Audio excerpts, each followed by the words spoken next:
कक्षा 10 हिंदी की पाठ्य पुस्तक क्षितिज के गद्य खंड के जिस पाठ के सारांश को हम समझने जा रहे हैं उस पाठ की लेखिका मनु भंडारी है। मनु भंडारी को कहानीकार और उपन्यासकार के रूप में जाना जाता है। इनका जन्म 1931 ईस्वी में तथा इनकी मृत्यु 2021 ईस्वी में हुई।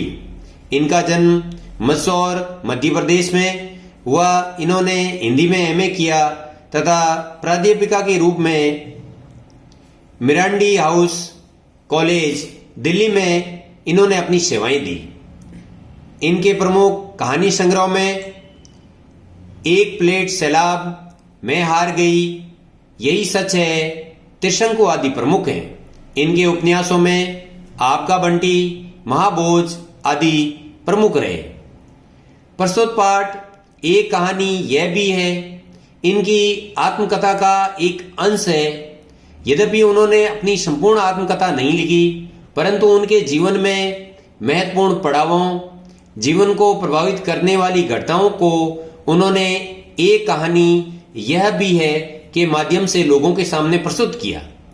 यद्यपि इनका जन्म मंदसौर में हुआ, परंतु इनके परिवार का वैभव काल इंदौर में बीता और इनका जो बचपन है वो अजमेर राजस्थान में बीता, जहां वो ब्रह्मपुरी मोहल्ले में रहती थी और यहीं पर उन्होंने अपने बचपन की यादों को इस पाठ के माध्यम से हमारे बीच में रखने का प्रयास किया है।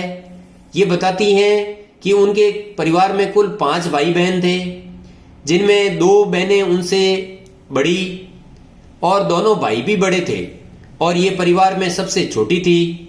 सबसे बड़ी बहन का जब विवाह हुआ तब मनु भंडारी स्वयं 7 वर्ष की थी और उन्हें उस विवाह की ज्यादा स्मृतियां नहीं है। उनसे जो दूसरी बड़ी बहन है वो 2 वर्ष बड़ी है और उनका नाम सुशीला था और उनका रंग गोरा होने के कारण पिताजी हमेशा सुशीला की बातों को और उसकी तारीफ किया करते थे, जबकि मनु भंडारी स्वयं काली, दुबली और मरियल शरीर की होने के कारण बड़ी होने पर नाम और प्रतिष्ठा प्राप्त करने पर भी इस हीन भावनाओं को न भुला पाई। उनके पिताजी कांग्रेसी और समाज सेवक थे और उनके वैभव के समय में उनके घरों में 8-10 लोगों को वो अध्ययन अध्यापन का कार्य करवाते थे, परंतु अपने ही लोगों के द्वारा धोखा देने के कारण और आर्थिक झटका पड़ने के कारण उनको इंदौर छोड़कर राजस्थान में अजमेर आना पड़ा।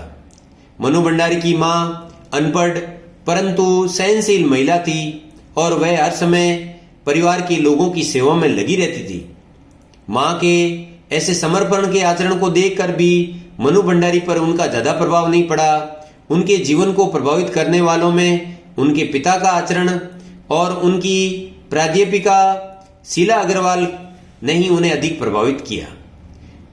उनके पिताजी क्योंकि पहले नवाबी अंदाज में जीवन व्यतीत करते थे और उनकी बहुत सारी महत्वाकांक्षाएं थी, परंतु जब वह पूरी नहीं हुई तो उनका स्वभाव क्रोध में बदल गया। उनके स्वभाव में कोमलता भी थी, संवेदनशीलता भी थी, परंतु ये क्रोध और अहमवाद में बदल गई। उनके घरों में राजनीतिक लोगों का आना जाना होता था। राजनीतिक बहसें और देश की आजादी के समर्थन की चर्चाएं चलती रहती थी, जिसमें मनु भंडारी स्वयं शामिल होती थी। इस स्थिति में उनके पिताजी दुविधा में रहते थे। एक और वे अपनी बेटी को क्रांतिकारी आंदोलन में शामिल होने की छूट देते थे, तो दूसरी तरफ वे ये भी चाहते थे कि उनकी बेटी एक मर्यादा में रहकर इस कार्य को करती रहे। इसके अलावा उनके पिताजी ये मानते थे कि लड़कियों के लिए जो रसोई घर है वो बटियार खाना है, क्योंकि उसमें औरतें अपने गुणों को झोंक देती है, समाप्त कर देती है, अतः वे उसका समर्थन नहीं करते थे। उनके जीवन में सर्वाधिक दूसरा प्रभावशाली जो चरित्र था वो उनकी प्राध्यापिका का था, जिनका नाम शीला अग्रवाल था। जब उन्होंने सावित्री गर्ल्स कॉलेज में प्रवेश किया तब उन्हें साहित्य और साहित्यिक हस्तियों का ज्ञान शीला जी के द्वारा ही प्राप्त हुआ और वे प्रेमचंद, जैनेन्द्र, भगवती चरण वर्मा आदि से परिचित हुई। उन्होंने अज्ञे के शेखर एक जीवनी उपन्यास को पढ़ा, परंतु शुरू में वे उसको समझ नहीं पाई, परंतु जब उन्होंने नदी के द्वीप उपन्यास को पढ़ा और दोबारा जब शेखर एक जीवनी पढ़ी तब उनको ये उपन्यास समझ में आया। इसके अलावा उन्होंने जैनेन्द्र के त्यागपत्र जैसे उपन्यासों को भी पढ़ा और साहित्य की गहरी जानकारी शीला अग्रवाल के माध्यम से हुई। आज तक होने वाली राजनीतिक बहसों में उन्हें ज्यादा ज्ञान की प्राप्ति नहीं होती थी, परंतु शीला अग्रवाल ने उन्हें राजनीतिक परिचय भी प्रदान करवाया और सच्चे अर्थों में उन्हें हड़ताल, प्रभात फेरियों और आंदोलन के लिए प्रेरित किया। यही कारण है कि उन्होंने 1942, 1946, 47 में प्रभात फेरी, जुलूस, हड़ताल और भाषण में सहभागिता प्रदान की। इसलिए हम मनु भंडारी को क्रांतिकारी के रूप में भी जान सकते हैं। एक बार की घटना है कि कॉलेज में उन्हें अनुशासनात्मक कार्रवाई के लिए पत्र घर पहुंचा।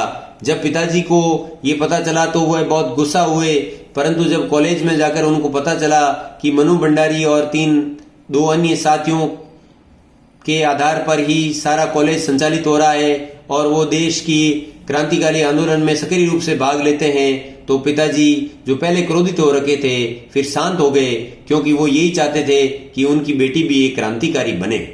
इसके अलावा एक घटना और घटित होती है जब आजाद हिंद फौज के मुकदमे के संदर्भ में अजमेर के मुख्य चौराहे चौपड़ पर एक बड़े जुलूस का आयोजन होता है और वहां पर मनु भंडारी के द्वारा भाषण दिया जाता है और इस भाषण को सुनकर उनके पिता के एक दकियानुस मित्र आते हैं और वे आकर उनके पिता को भड़काकर चले जाते हैं, कानाफूसी करते हैं, परंतु तभी उनके पास डॉक्टर अम्बालाल जी पहुंचते हैं और वो कहते हैं कि आपकी बेटी ने चौपड़ में बड़ा भव्य और शानदार भाषण दिया, मैं उसकी बुरी बुरी प्रशंसा करता हूँ।